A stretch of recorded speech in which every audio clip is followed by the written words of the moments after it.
Hello, I'm Carly, one of the safeguarding consultants here at ECP. On today's safeguarding update, I wish to discuss with you the topic of secondary trauma or vicarious traumatisation of staff. Now, the last 2 years have been extremely challenging for all of us in lots of different ways.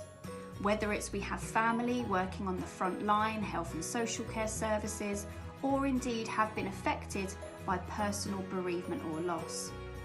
And for those of us having contact and working with children and young people, we ourselves can be impacted by hearing about their negative experiences. And this is the term we would call secondary trauma or vicarious traumatisation. And secondary means that although the primary trauma hasn't happened to ourselves, the impact it's having on our lives is causing lots of personal trauma, that it's traumatic for us. Now, it may be that some of the signs that staff could be showing if they're experiencing secondary trauma could be talking about having flashbacks. Perhaps they're avoiding particular young people or discussing situations which relate to that experience they have had. Maybe they're discussing negative changes in worldviews or world beliefs, or seeming to be in a constant state of hypervigilance or hyperarousal. And if staff aren't treated and supported around this, it could lead to severe long-term effects. Compassion fatigue, being depleted of all energy, just not being in a position to be able to give any more to those children and young people they work with. Vicarious traumatisation, that feeling of hopelessness, helplessness, and that overall change in worldviews.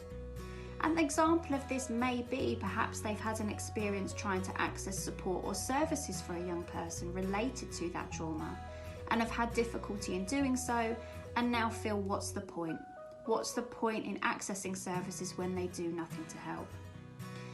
And if again this isn't supported, this could lead to staff burnout, where actually it's a state of physical, emotional or mental exhaustion for staff.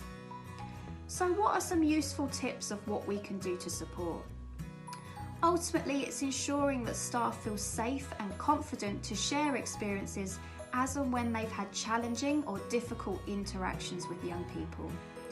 And this support can be formalised. It could be ensuring they're aware of counselling provisions or indeed employee assistance programmes if your provision buys into such.